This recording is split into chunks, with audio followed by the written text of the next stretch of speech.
Eh bien, bonjour, bienvenue. Ravi de vous revoir. Donc, on s'était rencontrés sur le bateau de Bon Baiser de France à Paris Oui, absolument. au mois d'octobre. J'ai même encore gardé le petit badge. Donc, bienvenue. Merci beaucoup pour votre temps. Alors, si vous pouviez vous présenter en quelques mots pour les spectateurs. En quelques mots. Bon. En quelques mots. Alors, mon nom, c'est Duprat, mon prénom, c'est Jean-Antoine. Je suis de formation historienne et juridique. J'ai été pendant très longtemps conseiller juridique, après conseiller ministériel, et puis professeur associé à la Sorbonne et directeur adjoint de l'Institut d'urbanisme et d'aménagement de la Sorbonne. Voilà, pour résumer très vite. Et je continue à travailler actuellement, conseiller notamment des ambassades, etc. Voilà. Donc, je suis un peu dans la géopolitique. Il m'arrive d'ailleurs de passer actuellement à la télévision pour commenter notamment ce qui se passe en Ukraine. Je passe assez souvent sur France Info TV. Alors, on va passer un petit peu, donc, votre hobby. Est-ce que c'est James Bond ou il y a aussi d'autres hobbies que vous avez dans la vie, à part 007? J'ai d'autres sujets d'intérêt, mais disons que James Bond, c'est un divertissement. Bon, j'aime bien écrire, j'ai écrit pas mal de bouquins, des bouquins sérieux sur le droit, sur la Ve République, des bouquins sur les fake news, des bouquins sur James Bond, celui sur les voitures, et puis James Bond dans le spectre géopolitique, qui est un peu plus, entre guillemets, voilà, universitaire, un peu plus fouillé. Voilà. Grosso modo, mais James Bond, c'est un amusement. Il n'y a pas que ça. Hein. J'aime bien le cinéma en général. Et puis après, j'aime bien les balades, les voyages, etc. Quoi. Un petit côté globe-trotter que ne renierait pas l'agent 007. Évidemment. C'est quelque chose qui devient très. Mais de toute façon, je trouve le voyage, c'est quelque chose qui maintenant devient de plus en plus accessible. Donc c'est vrai qu'on maintenant peut plus facilement se prendre pour James Bond, pas comme dans les années 60. C'est beaucoup plus courant. Alors, première question, du coup, en tant que fan de Bond, comment est-ce que vous êtes devenu fan de Bond, en fait? Qu'est-ce qui vous a fait découvrir la saga? Qu'est-ce qui vous a marqué? Je suis tombé dans la marmite. Exactement. Disons que c'était, je devais avoir quelque chose comme 13 ans, et j'ai vu à sa sortie On ne vit que deux fois. Enfin, je l'ai vu en 68, pour être très précis. Ouais. Et voilà, dans une salle obscure d'un cinéma de Limoges. Et voilà, c'était le choc. Le choc parce qu'il y avait de beaux décors, il y avait des gadgets, la petite Nelly là, qui est là-haut. Oui, oui, oui. Et puis un décor extraordinaire. Hein, le volcan est quand même un des plus beaux décors qu'on ait jamais réalisé, un des plus grands d'ailleurs. Oui. De James Bond. Il y avait même un hélicoptère qui pouvait se poser à l'intérieur. C'était quelque chose d'incroyable. Voilà. Donc voilà un peu l'histoire. Après j'ai eu le plaisir d'avoir un grand-père qui m'achetait souvent des petites voitures. Et puis, il m'a offert la Aston Martin DB5 qui était sortie chez Corgi. C'est sympa parce que j'ai le premier modèle. C'est celle qui est dorée, c'est ça? Hein, pardon? C'est le modèle qui est doré. En fait, il est toujours doré, non? Alors, il y en a eu un doré, après il y en a eu un argent, j'ai les deux. J'ai le doré, j'ai l'argent. Voilà. Puis après, j'ai racheté les rééditions et puis j'ai un peu accumulé les maquettes. Quelques centaines, disons. Voilà. Pour quand même. Dire. Donc vous avez un petit musée chez vous, en fait, si on peut dire ça comme ça. On a dans les cartons quand même. Parce que les appartements, surtout à Paris, sont pas grands. Après, j'en ai mis un peu ailleurs. On a tendance à envahir un peu tous les espaces avec ça. Je peux comprendre, oui. Je vois même moi déjà l'étagère Ikea est déjà remplie, donc et ça continue. Du coup, deuxième question pour enchaîner un petit peu. Quel est votre interprète de Bond préféré pour le coup? Disons que tous les interprètes ont leur qualité pour incarner le personnage, mais bon, celui qui m'a marqué obligatoirement, c'est le premier, c'est Sean Connery. Il faut bien reconnaître qu'il a donné son identité visuelle au mythe. Et puis, tout le monde se compare un petit peu aujourd'hui à Sean Connery. Dès qu'il y a un nouvel acteur qui arrive, c'est un peu l'étalon de référence, si je puis dire. Voilà. Donc moi, j'aurais tendance à dire Sean Connery. Après, si on prend Roger Moore, c'est plutôt le personnage du saint ou d'Amicalement Vôtre qu'on a remis un peu dans le circuit. Puis après, si on regarde par rapport au roman de Fleming, Bond est quand même beaucoup plus sombre que ce qu'il apparaît, notamment quand c'est Roger Moore qui interprète le personnage. Là, Daniel Craig ou Timothy Dalton sont ceux qui, je dirais, en termes psychologiques, se rapprochent un peu plus du personnage original des livres de Fleming. suis Voilà. d'accord. Oui. Puis après, pour Brosnan, il est un peu entre Moore et comment dire, et Sean Connery, quoi. Voilà. Il est un peu entre les deux. Et il a un petit côté anglais qui est très marqué, hein, Roger Moore. Oui. Roger Moore, pardon. Pierce Brosnan. Mais Roger Moore aussi. Enfin, les deux, quoi. Le lapsus était très révélateur, en fait. Oui. Bon, pour moi, Pierce Brosnan, c'est particulier parce que c'est vraiment le héros de mon enfance. En fait, j'ai découvert la saga avec Le Monde ne suffit pas et j'ai grandi vraiment. J'ai grandi l'univers James Bond à travers ces films, ces 4 premiers films, et ensuite par la suite. Mais c'est vrai que pour moi, c'est vraiment un lien émotionnel que j'ai. Donc je comprends parfaitement quand les gens ils disent le premier film qu'ils ont découvert, le premier acteur, c'est logique. Voilà. C'est un peu cas. Comme je suis un peu plus âgé que vous, Oui. c'était effectivement le premier acteur. Mais j'aime bien Pierce Brosnan aussi. J'aime beaucoup Pierce Brosnan. Je trouve qu'il a un chic anglais assez sympathique. Et puis il y a beaucoup d'humour, une bonne réplique dans cette série aussi. Enfin, voilà. Mais chaque acteur a sa personnalité et a son intérêt, je dirais, pour la saga. Oui. Merci. Du coup, est-ce que votre film préféré, c'est On ne vit que deux fois ou c'est un autre? Alors, le film préféré, il faudrait bien en donner un par acteur au moins. Alors, Oui, celui qui oui. coche à peu près toutes les cases, enfin, qui a vraiment lancé pour moi le mythe, c'est Goldfinger. Voilà. Oui. Parce que il y a la Aston Martin DB5, bon, il y a un méchant qui est quand même assez extraordinaire. Voilà, il y a même un second méchant qui est pas mal non plus, là, avec son chapeau. Il a vraiment, je pense, marqué complètement la saga. Après, si on cherche par acteur, L'espion qui m'aimait, c'est quand même un excellent film avec Roger Moore. Timothy Dalton, il en fait deux. Moi, je préfère le premier. Tu n'es pas joué parce qu'il a un petit côté beaucoup plus géopolitique. George Lazenby, dans le service secret de Sa Majesté, il a créé un personnage qui correspond assez bien au personnage du roman de Fleming, avec en plus cette partenaire qu'il avait, Diana Rigg, qui était quand même une James Bond assez exceptionnelle, qu'on connaissait aussi par Chapeau melon botte de cuir, et en tant que partenaire de John Steed, que lui-même on va retrouver dans Dangereusement Vôtre, hein, Tibet. Voilà, donc voilà, après on a Pierce Brosnan. Au début, j'avais une préférence pour GoldenEye, et puis je me suis retrouvé un intérêt particulier pour Demain ne meurt jamais. Alors je sais, avec le recul, finalement, je pense que ça tient aussi au personnage de Carver, Jonathan Pryce, qui est ce magnat des médias. Et comme il m'est arrivé de faire des cours, à travailler beaucoup sur la communication, notamment à la Sorbonne, je me suis intéressé au personnage. Et puis d'ailleurs, dans mes cours, je donnais souvent des citations de Carver, notamment celle que j'aime bien, c'est les bonnes nouvelles sont les mauvaises nouvelles. Ça, c'était un élément tout à fait amusant que je prenais dans mes cours, ce qui donnait un peu d'attention supplémentaire aux étudiants. Et puis après, après Daniel Craig, je dirais que je préfère de loin Casino Royale. Voilà. De loin Casino Royale, où c'est quand même, il y a un bon scénario, mais c'est lié aussi au fait que c'est tiré assez proche du roman de Fleming, bien entendu. On sent d'ailleurs quand les scénarios sont tirés des romans que souvent ils sont bons, quoi. Hein. C'était le cas de Service secret de Sa Majesté. Voilà. Mais il faut bien dire que L'espion qui m'aimait, qui ne correspond absolument pas au contenu du roman de Fleming, a marqué la saga, incontestablement. Du coup, un petit peu pour clôturer le côté bondien, qu'est-ce que Bond représente pour vous en quelques mots? Qu'est-ce qui vous fait que vous avez de l'attachement pour ce personnage ou qui vous attire, on va dire, par rapport à d'autres comme Batman ou Indiana Jones, on va dire? Alors, je dirais que c'est un héros, mais qui n'est pas un super héros. Hein, il n'a pas de pouvoir, à part les gadgets de Q, je dirais qu'il n'a pas de pouvoir extraordinaire.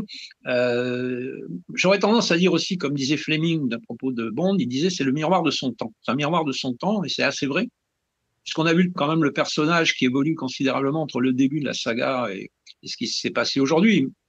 Je dirais même un peu malheureusement dans le dernier film.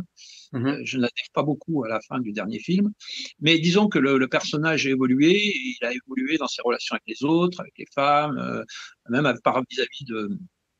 vis-à-vis de la géopolitique. Il y a souvent un attachement aux événementiels.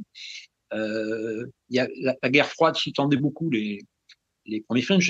Après, Carver, on parlait de Carver, mais c'est la problématique de la domination des médias. Après, on a eu, notamment pour Skyfall, tout ce qui est intervention sur les data, Big Brother, etc. Donc, on voit que ce personnage évolue avec son temps. C'est ça qui est intéressant. Même si, bien entendu, la vocation des films, c'est quand même de distraire, d'être ludique. Voilà. Donc, c'est ce que je dirais de Bond, c'est un héros, mais qui a un visage humain et qui est, quelque part, le miroir de son temps. Merci. Du coup, je vais vous poser un peu une question 2 en 1, du coup, parce que la question c'était quel type de fan êtes-vous? Mais est-ce que vous étiez juste collectionneur, amateur ou engagé? Donc, du coup, ça dévie sur la deuxième question parce que vous avez écrit un livre que j'ai présenté dans la vidéo et on va un petit peu parler de ce livre.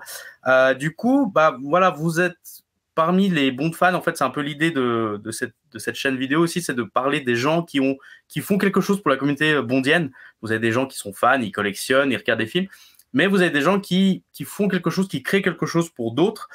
C'est notamment votre cas. Et du coup, comment est-ce que vous êtes venu à écrire un livre et à faire plus que juste regarder des films, juste apprécier le personnage ou collectionner des voitures ou même des posters de James Bond, je vois derrière?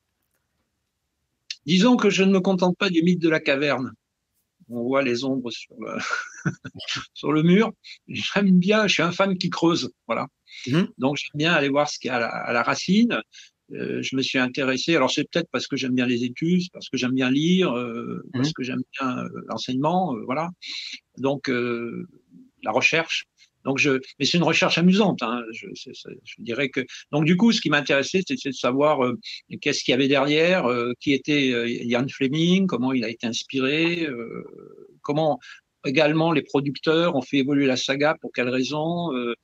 C'était ça qui était intéressant. Donc j'ai voulu creuser, puis je me suis dit après tout, je cherche pour moi, pourquoi je ne ferais pas partager pour les autres, par les autres. Hein. D'où l'idée d'écrire des bouquins sur le sujet. Alors il y a beaucoup de livres là sur le sujet. Ouais. J'ai essayé de me démarquer un petit peu, mais je ne sais pas si j'y suis complètement arrivé. Peut-être pas sur les voitures, mais en tout cas, James Bond dans le spectre géopolitique, c'est quand même un livre qui est un peu à part par rapport à tout ce qui a été sorti jusqu'à présent. Umberto Eco avait ça. Alors, je ne veux pas me comparer à Umberto Eco, ce serait excessivement ambitieux de ma part, mais il avait creusé le sujet sur le mythe bondien et le mythe des héros. Et ça, c'était dans les années 70. Donc, il n'y avait jamais vraiment eu de compilation qui avait été faite sur le contexte géopolitique, environnemental, etc., qui présidait au moment de la sortie des films. C'est ce que j'ai voulu essayer de faire, relier la réalité et la fiction, et puis faire partager ce que j'avais pu trouver aux autres, quoi. Mais je suis pas le seul à creuser. Hein. Il y en a beaucoup d'autres qui creusent bien et qui sont même beaucoup plus certainement, qui ont de très bonnes connaissances au-delà des miennes, certainement, bien sûr. Mais après, je retiens une phrase que vous avez dite, c'est que vous aimez bien rechercher, trouver des choses et vous avez voulu partager. Et je trouve que c'est très beau comme idée, c'est que vous avez effectué un travail de recherche, de passion. Et en fait, vous dites, je vais compiler tout ça pour que d'autres y accèdent, d'autres s'y intéressent. Et je trouve que c'est comme ça que ça donne envie aussi aux gens de découvrir le personnage de Bond, parce qu'on a tendance à voir des gens qui ont vu des films, tous les films, ou peut-être quelques-uns. Mais là, on peut aller beaucoup plus loin. En fait, on peut s'intéresser à la musique, au cinéma, aux voitures, dans votre cas, ou à la géopolitique. Donc, ouais, je trouve que c'est ce que j'aime beaucoup avec ce personnage, c'est qu'on peut le prendre dans différents aspects, et vous avez pris 2 aspects, donc les voitures et la géopolitique, du coup. Donc, alors, j'ai pas encore eu le temps de lire votre livre sur la géopolitique, et du coup, on va se concentrer sur le livre sur les voitures. Donc, comment est-ce que vous est venue l'idée du livre, en fait? Donc, c'est ce livre-là, c'est James Bond, 101 voitures de légende. Ça doit être la 5e édition, parce qu'il y a eu... La 5e. Le premier est sorti en 2012, un tout petit peu avant... la sortie de Skyfall. Et en fait, c'est une rencontre, je dirais, entre l'éditeur, les éditions de l'Opportun, Stéphane Chabnat et moi. Bon, il savait que je m'intéressais au personnage, je connaissais relativement bien le sujet. Lui, il avait dans l'idée de sortir un bouquin sur les voitures, donc il m'a demandé de lui proposer un concept. Et le concept, c'était finalement un livre grand public. Ouais.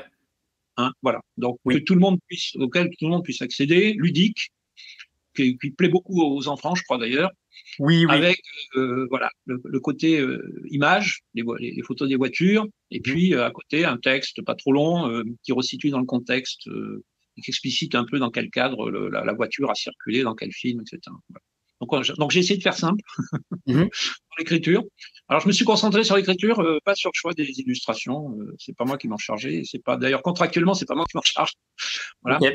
Après, il faut reconnaître qu'il y a quelquefois des illustrations qui sont pas très heureuses, parce que c'est pas facile de trouver la bonne voiture. D'abord parce que bon, les démolis Oui, oui. ont du mal à survivre à un film, donc pour trouver la voiture qui a tourné dans le film, c'est pas toujours évident. Après, c'est compliqué parce qu'il y a aussi des histoires de droit. Et dès que vous commencez à prendre une photo d'un film, tiré d'un film, ça complique considérablement les choses au niveau de l'éditeur. Et c'est pas toujours évident de trouver le modèle exact, même s'il y a beaucoup de choses sur Internet. C'est pas toujours évident. Voilà. Donc, c'est vrai qu'il y a des choix qui sont heureux, il y a des choix qui sont un peu moins heureux, mais il y a des véhicules qui n'ont pas été faciles non plus à trouver. Quelques-uns, les photos ont été un peu changées d'une édition à l'autre. Voilà. Donc, c'est un peu ça le problème. Alors, du coup, vous avez déjà un petit peu répondu à ma question que je voulais vous poser. Comme vous le savez, j'ai fait une vidéo sur la présentation de votre livre que j'ai vraiment aimé. Après, j'étais très content de vous rencontrer en vrai parce que du coup, on a pu échanger, discuter. C'est vrai qu'il y a des choses que j'ai énormément adoré, le fait que le livre soit en français, parce que j'ai vu beaucoup de livres en anglais et vous êtes le premier qui avons fait ce livre en français, donc c'est très accessible. Il a été édité en chinois aussi. Hein. Ah. Il y a une version en chinois. De ce livre-là ou Comment? De ce livre-là. Ouais, il y a une version en chinois. Je suis en train de regarder. J'avais sorti le livre en chinois. Il faudrait que. Où est-ce que je l'ai posé? Parce que je voulais vous le montrer. Vous m'excusez 30 secondes. Là, je vais sortir de l'écran. Oui, bien sûr. On va aller chercher le livre et je reviens. Là. Ah, c'est cool. Voilà. On va mettre devant l'écran. Voilà. Vous voyez, en chinois. Alors, il n'a pas du tout la même forme que l'autre. Là, je pense que c'est mon nom. Je suis pas certain, mais je suppose. Et alors l'intérieur, oui, c'est pas tout à fait la même configuration que l'autre. Hein. Voilà. D'accord. Alors je sais pas combien il y a de millions de Chinois qui l'ont lu, mais bon, c'est amusant d'avoir de retrouver une édition en chinois. C'est possible on peut l'acheter en Europe ou il est exclusivement exporté en Chine? Écoutez, moi personnellement, je n'en ai qu'un exemplaire. Ok. Après, je ne sais pas. Si vous allez peut-être sur Alibaba, moteur de recherche, voilà. Oui. Peut-être que vous le trouverez. En tout cas, moi, je l'ai jamais vu en rayon en France. Ceci dit, la mise en page n'a rien à voir avec le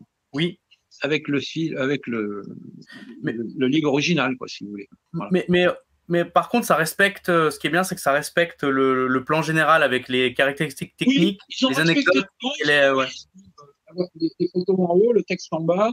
Alors, en fait, dans l'édition française, c'est une page avec la photo, l'autre page avec le texte. Oui. Mais bon, voilà. Par contre, vous voyez qu'ils se sont pas tellement embarrassés pour recycler le logo. Hein, ce qui est pas. Je pense que les questions de droit d'auteur ne marchent pas de la même façon dans les pays. Il faut faire attention quand même, parce que ça, c'est un élément de propriété intellectuelle. Nous, on n'a pas dans le livre, il n'y a pas de reprise, si vous voulez, d'éléments de propriété intellectuelle. Il faut pas tromper non plus dans le plagiat, je dirais. On fait œuvre de pédagogie ou d'histoire ou de partage d'émotions ou d'éléments. Mais voilà. Donc, c'est aussi la raison pour laquelle le choix des voitures n'est pas toujours facile, parce que si vous prenez des voitures du commun, il n'y a pas de souci, mais si vous prenez les voitures des films, c'est un peu différent. Voilà. Donc, il faut faire attention. De ce point de vue-là, l'éditeur a fait attention à ce qu'il a publié pour pas heurter, je dirais, la production des films où ils sont assez tatillons sur ces éléments-là. Voilà. Donc, juridiquement, c'est assez cadré. En fait, si je peux résumer, parce que c'était un petit peu le point négatif que j'avais relevé dans la vidéo, c'est que globalement, des fois, les photos ne correspondaient pas, mais vous l'avez très bien expliqué. C'est qu'une question de droit d'auteur, que c'est pas facile d'avoir la deux. Je prends l'exemple parce que vous l'avez montré tout à l'heure, la 2 chevaux jaunes. Le fait que ça. On a eu un avantage, c'est qu'il y a un lecteur qui nous a envoyé avec autorisation de publier la photo qu'il a prise de son véhicule. D'accord. Voilà. la fameuse 2 chevaux anniversaire qui avait sorti, attendez, je ne sais plus où elle est, qui avait sorti.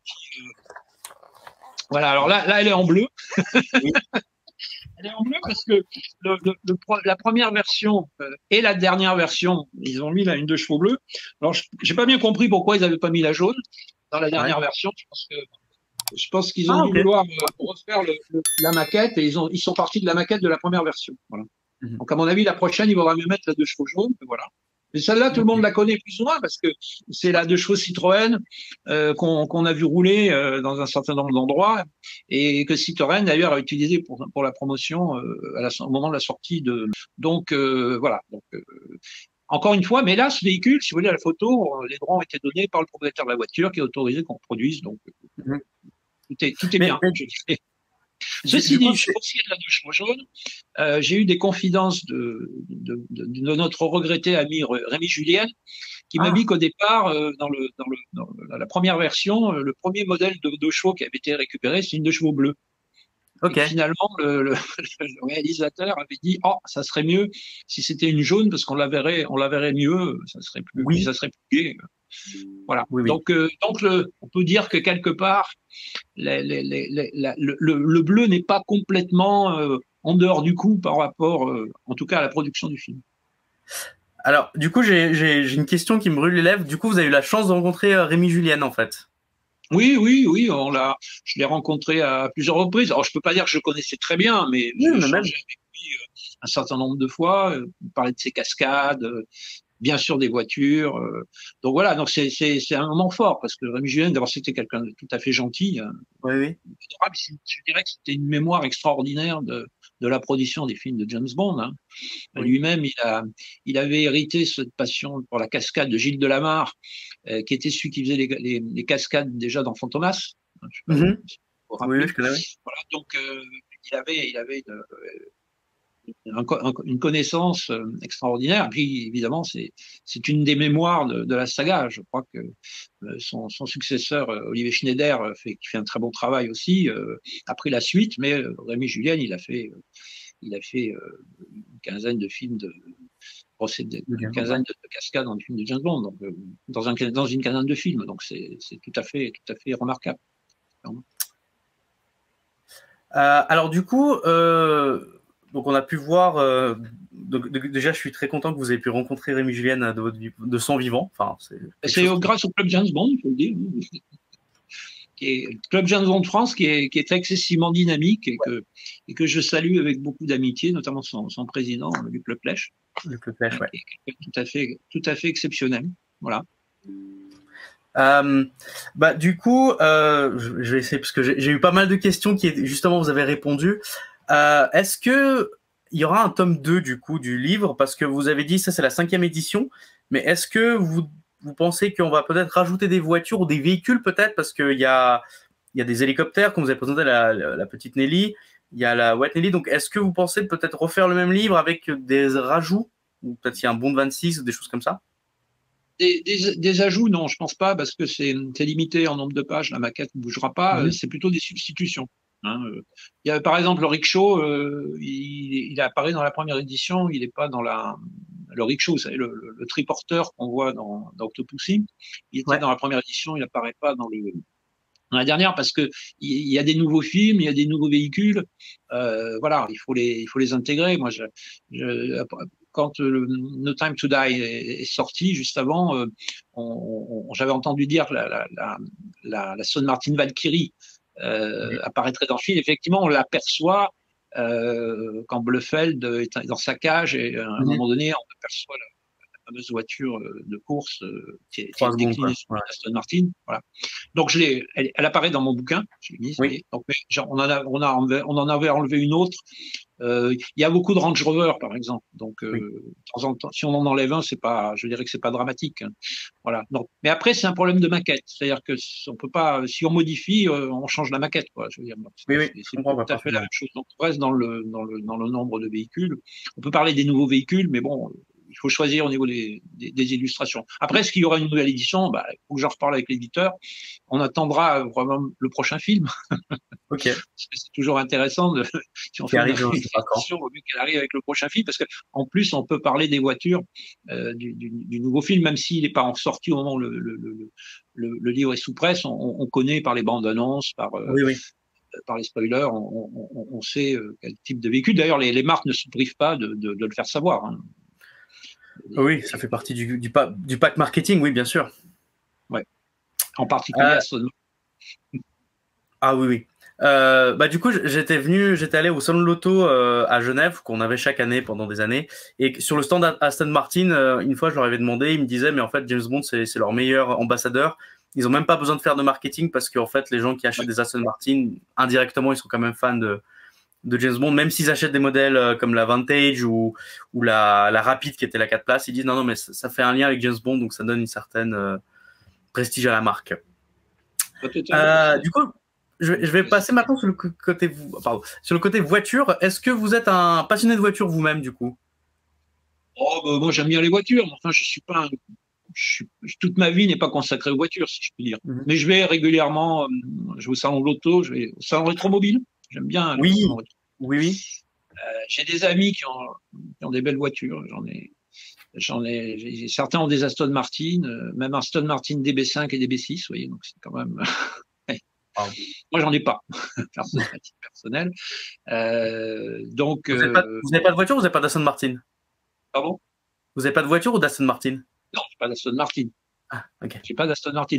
La seule voiture bondienne que j'ai eue à un moment donné, que j'ai conduit quand j'étais jeune, c'était une 2 chevaux. Ok. Voilà. Très bien. Ah, mais c'est ouais. Ok. Voilà. Du coup, ma question c'était est-ce que vous aviez une voiture de James Bond? Bon, bah, vous m'avez répondu à la question. Voilà. Du coup, moi, j'aime bien partager cette anecdote. Du coup, moi, je me suis fait plaisir il y a 2 ans. J'ai acheté la Z3 de GoldenEye, en fait. Et en fait, c'est pas une voiture qui est très puissante ou rapide, mais c'est toujours un grand plaisir de la conduire. C'est des voitures qu'on n'en fait plus, je trouve. C'est vraiment des voitures de plaisir de conduire, de passion. Et en fait, à chaque fois qu'on monte dedans, même des petites routes, même au bord du lac, c'est un plaisir. Et on fabrique plus ces petits roadsters très sympas, pas très chers, mais qui ont de la punch un peu. Donc je trouve que c'est dommage, on a perdu un certain côté. Je suis d'accord avec vous, et puis l'évolution vers la voiture électrique pose un petit peu problème parce que les belles mécaniques avec des moteurs thermiques, c'est pas la même chose. C'est pas la même chose qu'une voiture électrique. Hein. C'est pas les mêmes sensations, c'est pas le même bruit, je dirais. Ah, non. Voilà, donc c'est pas la même. C'est pas la même histoire, quoi. Donc, même si aujourd'hui on trouve je crois que c'est le prince William qui conduit un petit peu, qui a été transformé en voiture électrique. On peut prendre une voiture ancienne, lui coller des batteries, mais bon, c'est pas quand même tout à fait la même chose, hein, on dira. Voilà. Et c'est vrai que la Z4, moi j'avais un ami qui en avait une. C'est un petit modèle très sympa. Après, on peut avoir une voiture de collection. Elle peut cohabiter avec une voiture électrique. Je crois même qu'elle peut rouler relativement plus facilement que des voitures actuelles qui vont avoir des petits soucis dans quelques temps pour circuler dans les centres-villes. Ce qui va, à mon avis, d'ailleurs, poser pas mal de problèmes. Je crois que là, on va un petit peu vite en besogne. Je pense que les gens ça va coincer à un moment donné. Voilà. Mais je ferme la parenthèse. Je suis d'accord avec vous. Pour l'anecdote, en parlant de Prince William, c'était pour son père, le roi Charles, du coup. Il a une DB5 ou DB6 qui marche au vin blanc. En fait, ils ont réussi à faire une modification. Et si vous mettez du vin blanc dedans, elle roule. Alors, comme quoi, tout est possible, hein, je trouve. Et du coup, pour vous, petite question comme ça, vous avez parlé de voiture électrique. Est-ce que pour vous, qu'est-ce qui serait l'avenir de la voiture de James Bond? Est-ce qu'il aura des voitures ou est-ce qu'il aura des voitures hybrides, électriques? Alors, il me semble que dans No Time to Die, à un moment donné, on voit apparaître une Aston Martin qui pourrait être déclinée en électrique. Bon. Donc, il est possible qu'il se retrouve alors effectivement d'une voiture électrique. Mais je me rappelle aussi Skyfall, quand il part avec M et qui veut rejoindre le nord, l'Écosse. Oui. Il dit, je vais prendre une voiture en ancienne parce qu'il n'y a pas de GPS. Donc. Oui. Et donc, il dit à Q, sème des petits cailloux, mais je veux qu'il n'y ait que le méchant qui puisse me repérer parce que il s'attendait à le recevoir de manière un peu musclée, ce qu'on voit d'ailleurs dans les films. Donc, je crois que la voiture bondienne, elle évolue pas forcément vers la voiture électrique, mais comme Bond, c'est quand même un miroir de son temps, je ne serais pas surpris qu'on voit apparaître dans un prochain James Bond une voiture électrique. Ça, conduite par Bond lui-même. Alors après, bon, c'est les producteurs qui vont voir. Ça peut être aussi une voiture à hydrogène, pourquoi pas. Hein. On n'en parle pas trop des voitures à hydrogène. Il y a déjà eu dans Quantum of Solace, en fait, il y avait la Ford Kuga, je crois, et la car, en fait, elle faisait un prix un peu bizarre parce que c'était justement des voitures, une qui était électrique et l'autre qui était hydrogène. Donc, comme quoi, déjà, ça. Après, la mécanique, si vous voulez.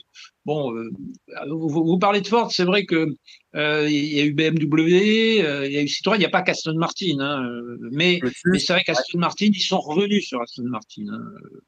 On est revenu. Et d'ailleurs, on a réintroduit la DB5 dans pas mal de films. Hein. Oui. Donc parce que ça fait vraiment partie du mythe. C'est compliqué. Oui. On identifie Bond plus facilement à une Aston Martin qu'à une autre voiture qu'il a conduite. C'est évident. C'était une question qui était revenue à un moment donné à la sortie de No Time to Die. Est-ce que ils utilisent trop la DB5? Est-ce qu'il faudrait passer à une autre voiture? Ils disaient la Vantage ou la Lotus. Mais pour vous, enfin, moi je suis d'accord avec vous, la DB5, dès qu'on la voit, même en Playmobil et tout de suite on a référence à James Bond. Donc, vous pensez qu'il faudrait la faire revenir d'une façon ou d'une autre? Il faut qu'on ait la DB5 dans même les futurs James Bond quand même. Je dirais pas qu'il faut pas la faire revenir. Je pense qu'elle revient naturellement. Ça elle fait tellement partie du mythe, si vous voulez, elle revient naturellement à un moment donné, parce que ça fait partie du mythe. Les amateurs de Bond, ils sont contents de revoir une DB5 à l'écran, même si elle est un peu martyrisée. Hein. Heureusement que tu fais des miracles. Déjà, dans The Time to Die, elle est équipée de mitrailleuses Gatling à l'avant. Oui. Mais elle a des impacts de balles. Hein. Je parle même pas de Skyfall où là, elle explose. Mais bon, comme dit, c'était le cas, ça a été aussi la destinée de la Lotus Esprit 2. Rien que pour vos yeux. Qui explose, qui avait un système d'autodéfense assez performant, puisque en fait la voiture explose. Hein. Oui, et totalement. Ah tiens, vous avez recollé les morceaux. Voilà. Oui. Donc l'Aston Martin DB5, je ne serais pas surpris qu'on la voit encore dans les films à l'avenir, bien entendu. Et du coup, est-ce que c'est votre voiture préférée de James Bond ou vous avez un modèle, un petit coup de cœur pour un autre modèle? Ceci dit, c'est pas celle qui a le plus de gadgets. J'avais fait le décompte, c'est la Lotus Esprit de L'espion qui m'aimait qui a le plus de gadgets en théorie, disons, en théorie. Ouais. D'accord. Comme ça, j'aurais dit la Vanquish V12 de Meurt un autre jour. Mais peut-être vous avez raison. Oui, non, je crois que c'est quand même la Lotus Esprit. C'est bien dans le Major Amasova avait volé les plans d'ailleurs, ce qu'il dit à Bond. Mais elle savait appuyer sur le bon bouton. Oui. Alors sur le papier, il semblerait, d'après ce que j'avais lu, il semblerait que c'était celle qui était en théorie avait le plus de gadgets. Voilà. Ok. Bon, pourquoi pas. Si vous aviez donc c'était une question qui était liée. Si vous aviez les moyens, laquelle vous achèteriez? Je présume la DB5. Tant qu'à faire, DB5. Ouais. Pourquoi pas? Ça se négocie cher. Hein. Ça tourne 1,2 million d'euros quand même. 1,2 million, j'avais vu en France, et si on va en Angleterre, 1,1 million, mais comme ça par intérêt et parce que je prépare une autre vidéo sur les voitures de James Bond, c'est pour ça, donc j'ai dû me renseigner. Est-ce que vous êtes allé à Bond in Motion à Bruxelles? Alors, Bond in Motion, je l'ai vu plusieurs fois. D'abord, j'avais vu la première version tout à fait au début à Beaulieu en Angleterre. Hein, c'est à l'ouest de Londres, dans un magnifique endroit qui est le château du duc de Montaigu-Beaulieu, qui a un musée de l'automobile tout à fait exceptionnel et qui avait il y avait cette exposition. Il faut savoir que son ancêtre était un grand fanatique de voitures et que au moment où la première Rolls-Royce est sortie, c'était la Silver Ghost, la première, il avait mis cette voiture dans le salon du château. Quand ses amis venaient, il la faisait tourner. Puis à un moment donné, sa femme lui a dit, écoute, t'es gentil, mais je préférerais qu'elle soit plus dans le salon. Donc, elle lui a demandé de construire un garage et c'est comme ça qu'il a commencé à avoir ses collections à l'extérieur. Et puis, depuis aujourd'hui, c'est un très, très beau lieu d'exposition permanente. Voilà. Donc, la première exposition Ball in Motion, on l'a vu là-bas, c'est très sympa. Okay. Ensuite, je l'ai revu à Londres. Quelques années après, il était au musée des Transports à Londres. Et puis là, j'ai pas encore eu le temps d'aller à Bruxelles, mais je compte bien y aller. On a prévu d'y aller avec quelques amis. Je pense que ça va peut-être se faire. Ça se termine vers mi-mai, quelque chose comme ça. Donc je pense qu'en avril, on va essayer de faire un petit saut pour voir cette exposition dont on m'a dit le plus grand bien. Oui. Peut-être qu'elle va venir à Paris, d'ailleurs, on ne sait pas, mais ça pourrait se faire. Hein, bon, voilà. Et puis, pareil d'ailleurs, qu'il y a enfin, vous l'avez vu, bien sûr. Hein. Il y a une belle scénographie, notamment de Matera, avec l'évocation de la Aston Martin. Oui, qui tourne, c'est ça? Qui tourne, hein, voilà, c'est ça. Ouais. Voilà. Bah, entre autres. Alors, Luc Leclerc m'en a beaucoup parlé, parce que lui, il a adoré. Il m'a dit, il faut absolument que tu y ailles. J'ai dit, qu'il n'y a pas de problème. Ça sera avec plaisir. Donc, moi, j'ai pas pu y aller quand le club James Bond France a organisé une visite groupée. C'était samedi. C'était samedi là. Je pars encore plusieurs semaines à la fin début du mois de mars, mais j'espère qu'en avril, j'ai une mission aussi prévue à l'étranger en avril, mais j'espère quand même que je vais pouvoir trouver le temps d'aller faire un saut à Bruxelles. C'est pas si loin. Avec le train, ça va vite quand même. Bah moi, j'ai prévu d'y aller. J'ai un petit retard. Je dois aller chercher ma nouvelle voiture à Paris. Et du coup, je me suis dit, dès que je la reçois. Non, une Dacia. C'est un peu différent. Non, c'est non, pas du tout. C'est une essence. Je l'ai acheté au Mondial de l'Auto en fait, pour tout vous dire. J'étais au Mondial de l'Auto à Paris en octobre, et du coup j'ai visité le salon et en fait on m'a proposé un très bon deal et je voulais changer de voiture et je me suis dit pourquoi pas une Dacia. Donc j'attends qu'il la livre parce qu'il y a des gros retards à cause de toutes les pénuries. Donc dès que je la reçois, normalement j'en prends possession. Et j'ai prévu d'aller directement à Bruxelles, voir l'exposition et après revenir. Donc voilà. Ça, c'est un très bel objectif. Oui. Mais franchement, je trouve qu'il y a beaucoup de choses à Paris, mais moi, il y a le salon de l'auto de Genève qui me manque. Donc, moi, j'irai demander au patron du Bond Emotion s'il veut pas venir à Genève, parce que je suis sûr, s'il est à Genève, il y a beaucoup de gens qui viendraient, honnêtement, parce que Genève est assez centrale en plus. Oui, donc, sûr. Il pourrait facilement organiser l'événement. Sûr. Alors, du coup, une petite dernière question. Donc, vous êtes membre du club James Bond? Ouais, parfait. Moi aussi, j'attends toujours ma carte. Et du coup, est-ce que vous pensez... Des très belles cartes. Oui. Oui, je sais. Et en métal. Et moi, je suis aussi membre du club anglais depuis quelques temps. Oui, alors, eux, ils ont des clubs très jolis, mais en plastique, par contre. Ça, c'est le seul petit point. Ah, bon. Oui. Alors. Mais franchement, ça fait plaisir. Toujours quand on la sort, ça fait plaisir de montrer. Est-ce que vous pensez que... Je dis ça comme ça parce qu'en fait, je vais interviewer aussi d'autres membres du club. Est-ce que vous pensez que le club devrait organiser un événement automobile, un rallye, un rassemblement, un road trip, quelque chose qui serait lié aux voitures, en fait, on va dire? Écoutez, moi, je pense que le club, il fait beaucoup de choses. Il fait tous les ans des événements. Le dernier était quand même exceptionnel sur le bateau, sur la scène, avec une myriade d'acteurs, d'anciens acteurs des films qui étaient là. Moi, je tire mon chapeau. Luc Leclerc a toute son équipe. Voilà, je dirais toute l'équipe, d'ailleurs. Donc, ils sont très sympathiques et puis ils sont très efficaces. Ouais. Moi, je leur fais confiance objectivement. Après, si ça serait pas forcément une mauvaise idée d'organiser peut-être un road trip ou une manifestation particulière, mais bon, il faut que ça mobilise les gens. Il faut que c'était une question aussi budgétaire. Il y a des participations parce que bon, c'est les associations, c'est pas simple, je dirais. Donc mais pourquoi pas? À la limite, ça pourrait se concevoir, ou peut-être dans un lieu emblématique. Alors, il y a déjà des choses qui se font à Chantilly, des concours d'élégance, etc. Peut-être qu'effectivement, un jour, une concentration de véhicules de James Bond dans un lieu emblématique au château de Vaux-le-Vicomte. Il y a déjà quelque chose de très intéressant au château de Vaux-le-Vicomte pour l'anniversaire de Moonraker. Mais pourquoi pas? Pourquoi pas? Ça pourrait se faire. Moi, je vais volontiers à Londres. D'ailleurs, j'ai mon fils qui vit en Angleterre, donc de bonnes raisons d'aller là-bas. Je me déplacerai volontiers en Belgique, mais je pense que s'il y avait un événement en France, ça intéresserait aussi les autres clubs, puisqu'on avait vu que lors du dernier événement, il y avait le président du club anglais qui était là, et puis d'autres clubs qui étaient là aussi. Et suisse et allemand, je crois aussi. Allemand, je sais plus, mais suisse, il y avait. C'était sympathique. C'est là qu'on s'est vus, nous tous les deux d'ailleurs.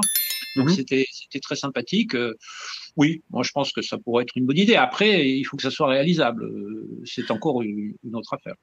Bah, en fait, je vous pose la question parce que j'ai un ami que j'ai rencontré il y a 2 ans qui s'appelle Cornelius. Il a écrit ce livre, en fait. Je sais pas si vous avez déjà vu. Il était... Attendez. Voilà. En fait, c'est un livre sur les lieux de tournage qui ont lieu en Suisse. Et en fait, il a par ailleurs organisé des sortes de road trip en Suisse. Bon, la Suisse, c'est un tout petit pays, ça fait la taille de Rhône-Alpes. Mais ils avaient organisé des sortes de rallyes, de visites des lieux emblématiques parce qu'en Suisse, il y a eu beaucoup de choses qui ont été faites. Il y en a pas mal en France aussi. Ça peut être une excellente. Ouais. Et... Je suis d'accord, ça pourrait être une bonne idée. Je vais en parler d'ailleurs avec Luc, je lui demanderai ce qu'il en pense. Mais encore une fois, tout ça, c'est lourd, ces organisations. Oui, c'est un coût. Je comprends bien sûr. C'est que des bénévoles qui s'occupent de ça. Je dirais que bon, c'est des fans, c'est des bénévoles, mais c'est compliqué. En plus, quand vous faites un road trip, il y a des problèmes de sécurité, il y a des problèmes de. Enfin bon, c'est pas simple, je dirais. C'est pas simple. Mais d'accord. Mais pourquoi pas? Moi, ça me plairait. Oui, pas de problème. Et petite question piège pour la fin. Est-ce que vous savez quelle est cette voiture par hasard? Est-ce que vous reconnaissez? Ah oui, Chitty Bang Bang. Oh, ben bien sûr, c'était un des romans de Fleming. Il avait fait ce roman pour les enfants. Oui, bien sûr. Elle est extraordinaire, cette voiture. Elle vole. Elle vole, c'est une voiture magique, ça. Oui, elle peut voler, elle va sur l'eau, enfin, elle a plein de pouvoirs. Elle est extraordinaire. J'en ai une maquette, bien sûr. D'accord. Bien sûr. Est-ce que pour clôturer, j'ai pas encore eu le temps de le lire, mais je vais faire une vidéo de présentation. Est-ce que vous pouvez juste parler en 2-3 mots de votre livre James Bond, le siècle géopolitique, pour un petit peu donner l'envie de quoi ça parle, qu'est-ce que c'est? Il démarre, si vous voulez, avec les écrits de Fleming.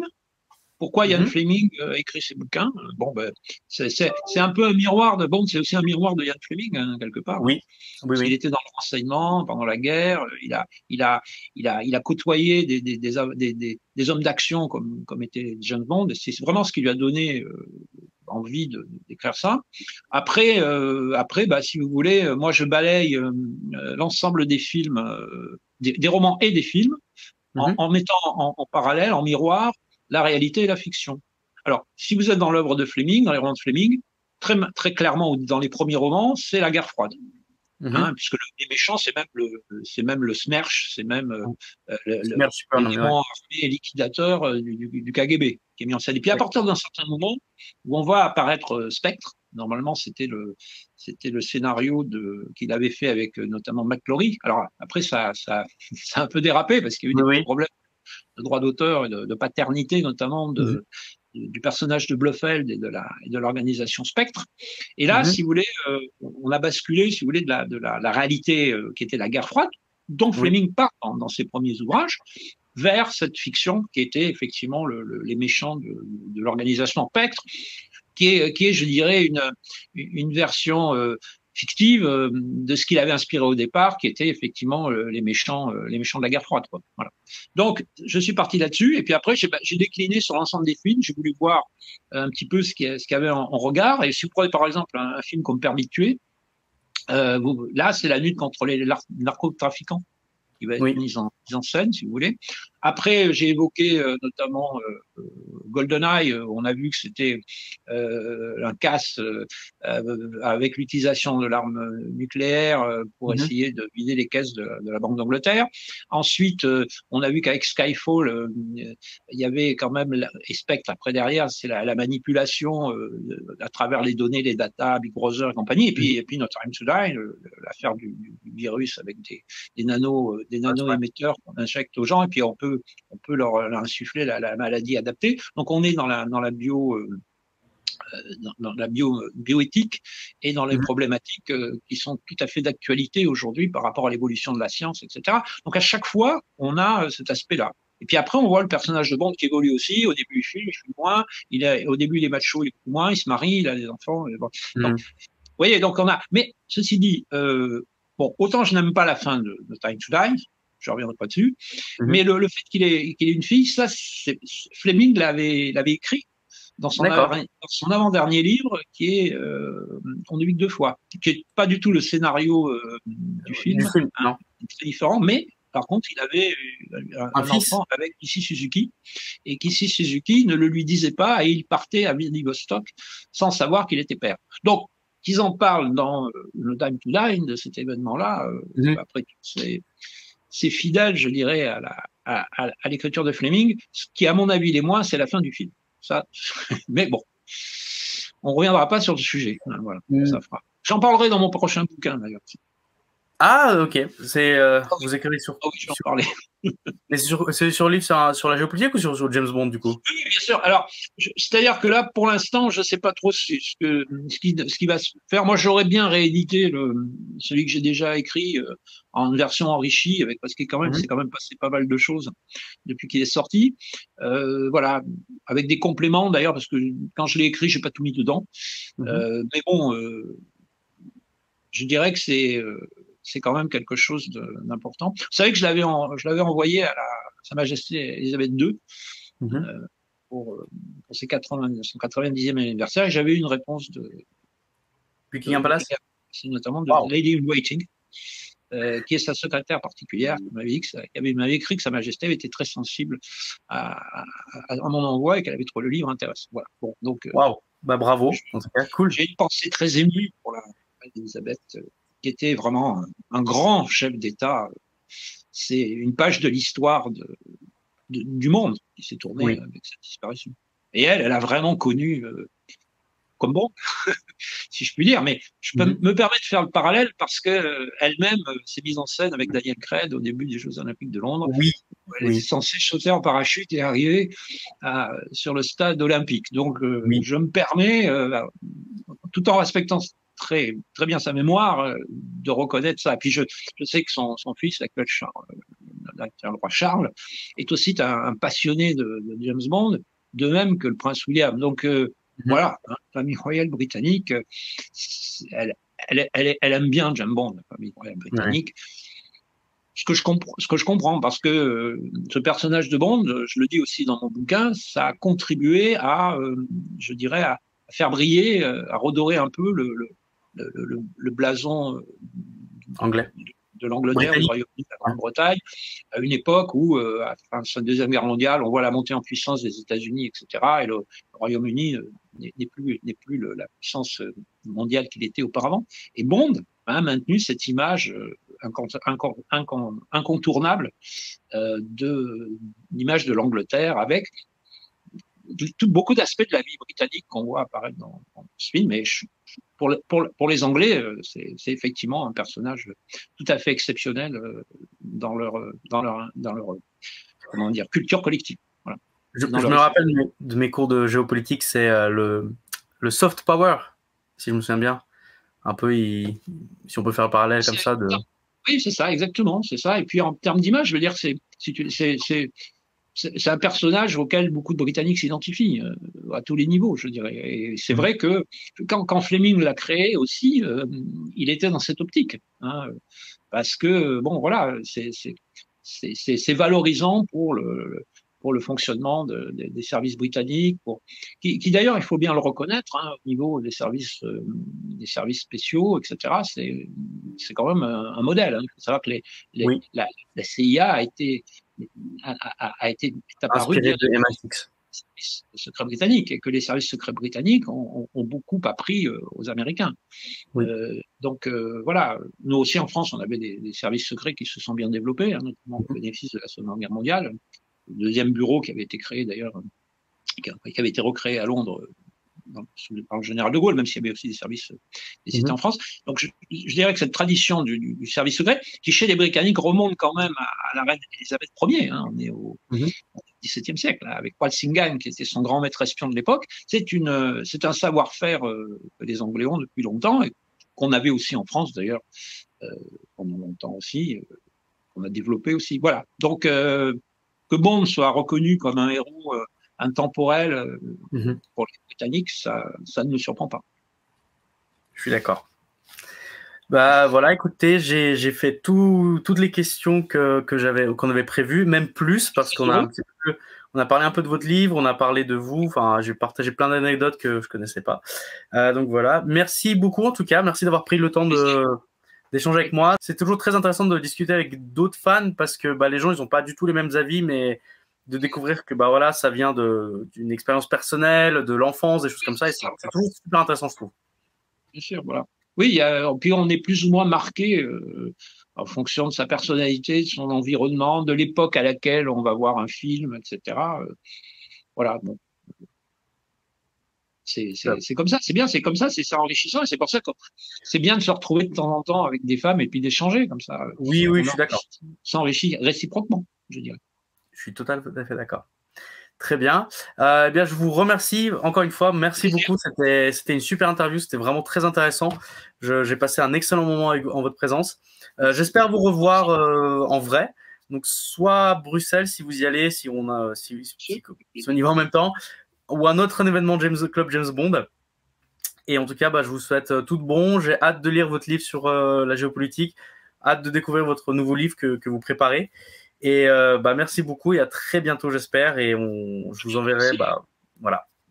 Et très bonne journée et bonne continuation dans vos activités qui sont tout à fait bondiennes. Merci beaucoup. J'ai de très bons retours et j'espère continuer. Et un petit peu l'objectif que j'ai eu, c'est de développer, de développer et de montrer l'univers James Bond à des non passionnés en fait. Je montre surtout les vidéos à ma petite sœur qui n'a jamais vu un seul James Bond. Et en fait, elle me dit tiens, c'est intéressant parce que tu parles de choses qui me concernent, de jeux vidéo par exemple, ou de géopolitique, ou de cinéma, mais à des gens qui ne sont pas fans de James Bond. Et je trouve que c'est comme ça le plus intéressant, c'est de discuter avec des gens qui ne sont pas fans, parce que des fois, j'ai l'impression qu'on discute avec les fans, mais on a tendance à se dire toujours la même chose en fait, ou tourner autour du pot. Et j'aime bien que le discours aille plus loin, qu'on aille chercher plus loin, on discute, on échange, on apprenne entre nous. Donc voilà. Mais en tout cas, merci beaucoup. Et vous êtes ma première interview et j'espère en avoir d'autres. J'en suis très heureux. Merci beaucoup en tout cas. Au revoir. À bientôt, au revoir. Au revoir à tous nos amis.